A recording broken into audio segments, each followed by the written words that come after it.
You are tuned into the Whiskey and Cigarettes Show in the company of your Cabacasanova, Romy the Rodeo, and Italian DJ Nik. And my people, it's truly an honour and a pleasure to have on the show today Miss Luanne Hunt. Hey Luanne, how are you doing? I'm doing great. How are you doing, Nick?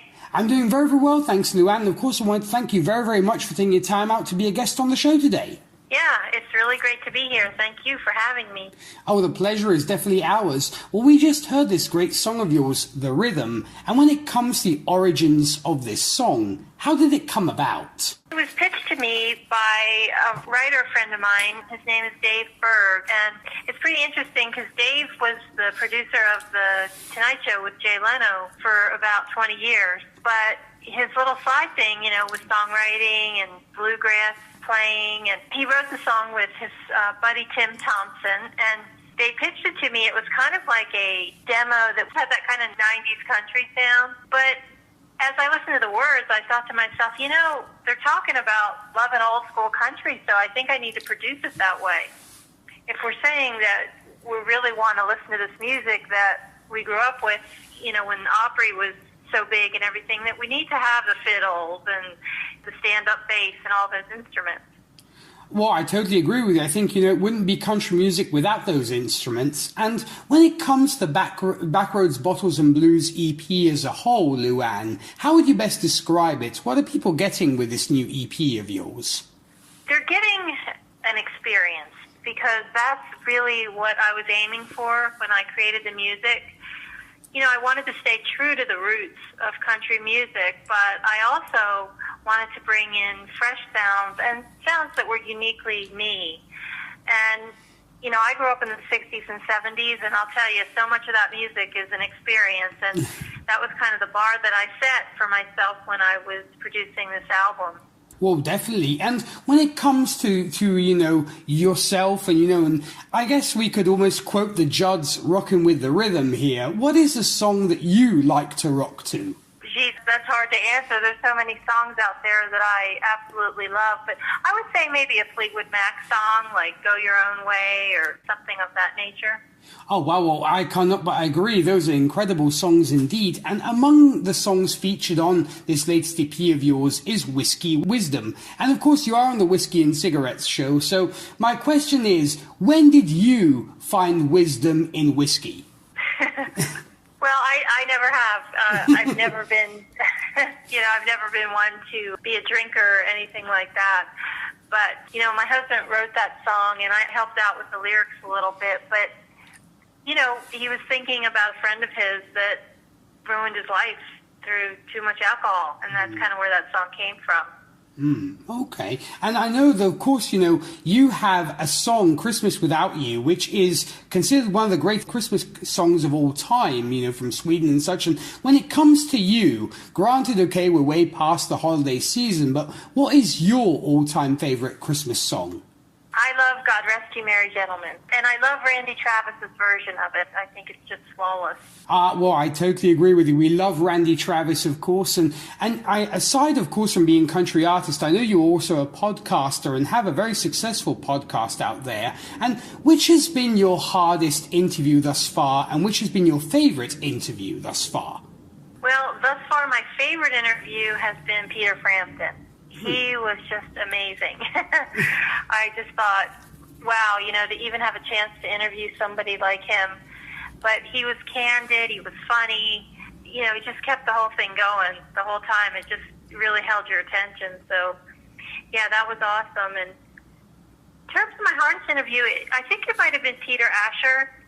He produced some of the Beatles music after the Beatles broke up, but he was a longtime friend of theirs. And the reason it was kind of difficult was because I really had never read too much about him, so I didn't really know his mindset into music. And in trying to, have a conversation with him, it's like I was asking questions and I'm thinking, I don't know what he's going to say back. I don't know if he's going to agree with me or not. So, but it all worked out in the end, and it actually turned out to be a fabulous interview.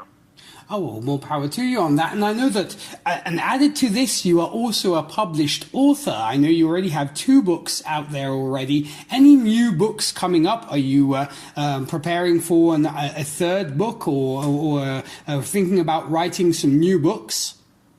I'm actually working on my memoir, and it's probably going to take me a little bit of time to finish because I had recorded an album a few years ago.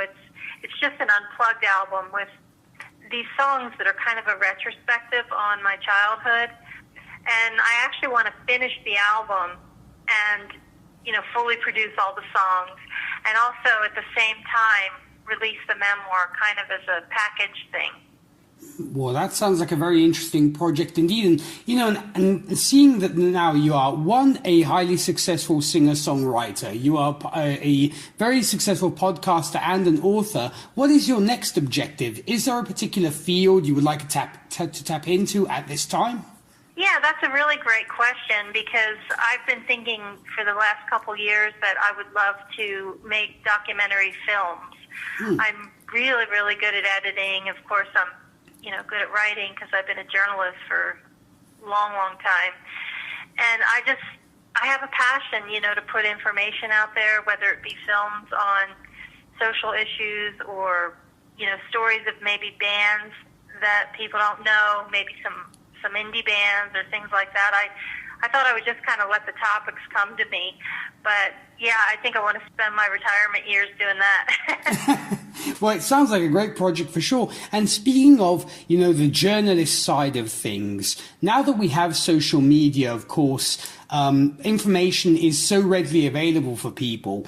Do you think this is a good thing, or do you think that being so readily available and sometimes people publishing announcements and such, it can be misconstrued at the same time? I think it's really difficult now in general with journalism because, like my husband, he's been in the newspaper business his whole career. He's a publisher now of a newspaper, so he's seen it all. But it's always a challenge because you want to get your news out there, but then when all the news becomes like a free-for-all and you can access it anywhere, people don't want to pay for the news anymore. It's kind of like the same thing with music, Right. So, and there's nobody keeping watch on it, you know what I'm saying? Like, journalism, usually stuff only got out there that was filtered through some big corporate thing or whatever, the same with music, and now it's like anything goes. So I guess that could be good or bad, depending on which side you're looking at it. Oh, well, definitely. I mean, I think it's I guess it's a double-edged sword at the end of the day. And when it comes to country music today, Luanne, are you happy with the direction it is taking, or do you feel there should be a callback to its roots? Oh, I definitely feel that it should be steered at least somewhat back to its roots. I had a reviewer say to me that my music is the way country music should sound if it was progressing in a style that was true to its roots. So I think you can still bring some freshness into the sound, but without straying completely from where it all started. But, no, I'm not happy with the backbeats on this country music and the clap tracks and the snap tracks and all that stuff. It's like, well, it's just pop. It's not really country anymore. And my main concern is that the impression that it's leaving on those that are coming up behind us, they're not even going to know what country music really is probably at a certain point. So. Well, you definitely make a good point indeed. And, when it comes to yourself now, we're going to go into some awesome new music of yours, which will be another great track from the Backroads Bottles and Blues EP, which will be Truck Stops and Honky Tonks. And when it comes to this song, any particular stories behind this one?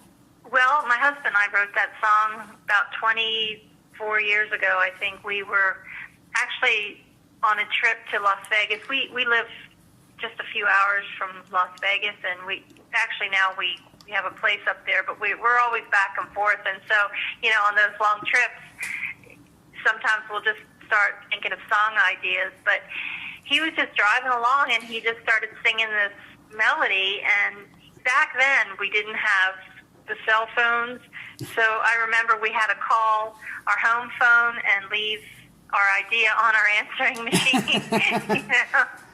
But, he just kind of came up with the story, and we just took it from there, and it sat in our catalog all these years, and I always said, well, I really want to record that someday, and we just didn't get around to it. But when I was going to work on the Backroads Bottles and Blues project, I said, the time has come to do this song, and I'm so happy we did because it just came out even better than we had hoped. Oh, well, we're definitely very, very glad this song saw the light because it's an incredible song. Well, we're going to be in this great one. This will be Luanne Hunt and Truck Stops and Honky Tonks. Luanne, I want to once again thank you so much for your time. I truly appreciated it. And of course, I want to wish you continued success with your career and all the very best for 2019. Thank you. Same to you as well. Oh, thank you very much. More people, you heard it from this amazing artist, Luanne Hunt. Be sure to check her out if you've yet to do so. She is definitely worth your time. Here's another great song of her latest EP, Backroads, Bottles and Blues. This will be Truck Stops and Honky Tonks. You are tuned into the Whiskey and Cigarettes Show with your Italian DJ Nik. We'll be right back after this.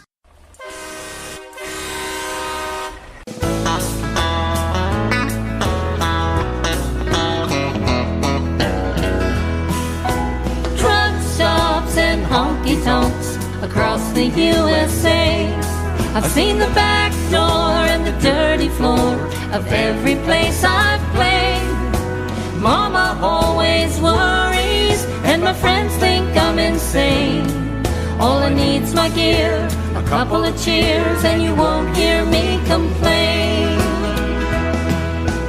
Grew up on Roy Rogers, watched him sing and write. Daddy bought my first guitar for me when I was 5. I learned the chords and all the words to every country song. At night in bed, I dreamed of fame, but it never came along. Now truck stops and honky tonks across the USA. I've seen the back door and the dirty floor of every place I've played. Mama always worries and my friends think I'm insane. All I need's my gear, a couple of cheers, and you won't hear me complain.